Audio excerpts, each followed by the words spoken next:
जैसी करनी वैसी भरनी। जो जैसा करता है वो उसी तरह का पाता है। आज जदयू के अंदर जनादेश का अपमान कर करके जिस तरह से राजद को गलबहियां किए, तो राजद के लोग जदयू को तोड़कर अपनी सरकार बनाने के लिए बेचैन है, और राजद को कुछ दिन के लिए दबाने के लिए यह सब सिर्फ एक झमेला है, इससे ज्यादा कुछ नहीं। जो जिस दल का राष्ट्रीय अध्यक्ष ही अपने दल की विदाई की तैयारी कर ले, उसको भगवान भी न बचाएगा। देखिए, मुख्यमंत्री जी परेशान हैं।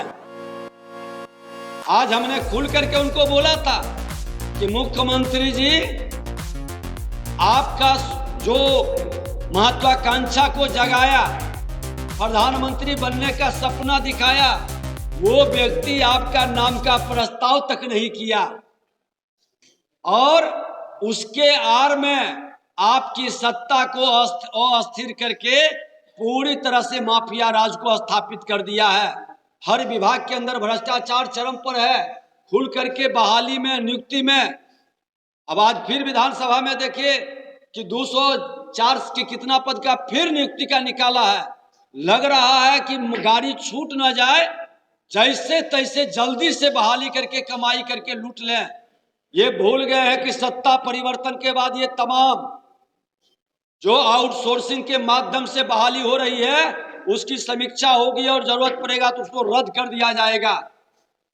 ये पूरी तरह से पैसे की वसूली है। जब यहाँ सक्षम एजेंसी है तो इस तरह का खेल क्यों कर रही है, और जो लोग इसमें संलिप्त हैं उस पर कार्रवाई भी स्पीडी ट्रायल चला करके करे।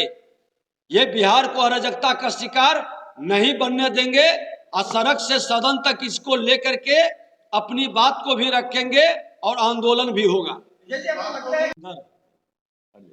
पूरी तरह से अराजकता का माहौल है। भू माफिया किस तरह से हावी है। अभी जन कल्याण संवाद में आपने देखा है कि ये स्वर्गीय बीना देवी के पुत्र अमित कुमार, जो कर्नाटक में इंजीनियर हैं, उसकी मां को जमीन को लेकर के किस तरह से टॉर्चर करके मार दिया। इनको भी धमका रहा है कि अपराधी से मत भिड़ो, जान मार देगा, निकल जाओ तुम यहां से बेच करके। और ये कहीं न कहीं भू माफिया, पुलिस के भ्रष्ट पदाधिकारी का एक बड़ा गठजोड़ है, और अंचल का भी कर्मचारी और संबंधित पदाधिकारी की भी उसकी मिली भगीदारी को धमकी दिया। मंदिर के लिए वो जमीन खरीदा था, अल्पसंख्यक समाज का लोग, थाने के अंदर उसको गाली दिया। थाना में सीसीटीवी कैमरा लगा था। क्यों प्रशासन के लोग उसमें नहीं देख करके जब धमकी देता है, मार देता है, और उस पुजारी को प्रेम प्रसंग से जोड़ देता है। धिक्कार है इस प्रशासन को। इस तरह की मानसिकता बिहार के अंदर एक जंगल राज अब नहीं रहा, ये गुंडा राज में तब्दील हो चुका है। और मुख्यमंत्री जी को हमने साफ शब्दों में कहा था मिलकर के कि ये राजद के लोगों की मानसिकता गुंडा राज में तब्दील करने में आपकी भूमिका है, और आप जिम्मेवार हैं। और जिन लोगों ने जनादेश का अपमान करके चोर दरवाजे से राजद को लाके सत्ता में बैठाया है, आज बिहार में ये गुंडा राज स्थापित कर रहा है। तमाम घटनाओं के लिए इन लोगों की जिम्मेवारी तय हो।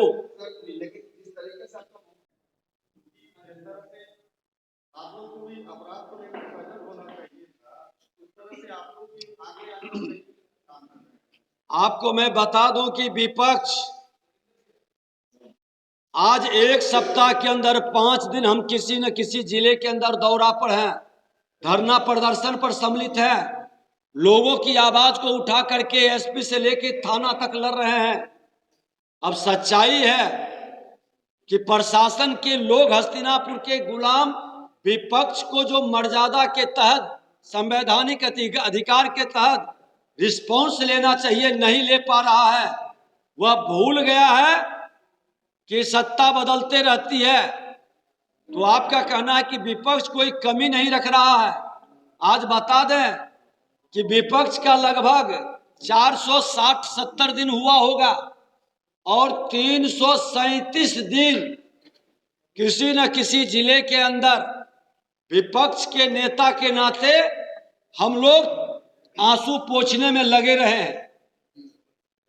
अब हमारी तो है कि सरकार को ध्यान आकृष्ट करें, प्रशासन को सजग करें, न्याय दिलाने के लिए लड़ाई लड़ें।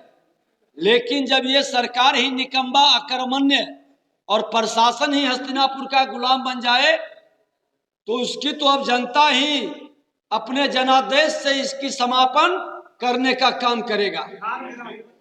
कि पूरी माहौल अपराध और भ्रष्टाचार चरम पर है, अराजकता का माहौल है। हमने माननीय राज्यपाल महोदय से भी हस्तक्षेप के लिए हमने उनसे आग्रह किया था कि बिहार में जो स्थिति बन रही है इसमें हस्तक्षेप आपका आवश्यक है। राष्ट्रीय नेतृत्व कई बार इस पर स्पष्ट कर चुके हैं और जब राष्ट्रीय नेतृत्व बोल चुके हैं तो इस पर अब कहने की कोई जरूरत नहीं है। आप सबको बहुत बहुत धन्यवाद।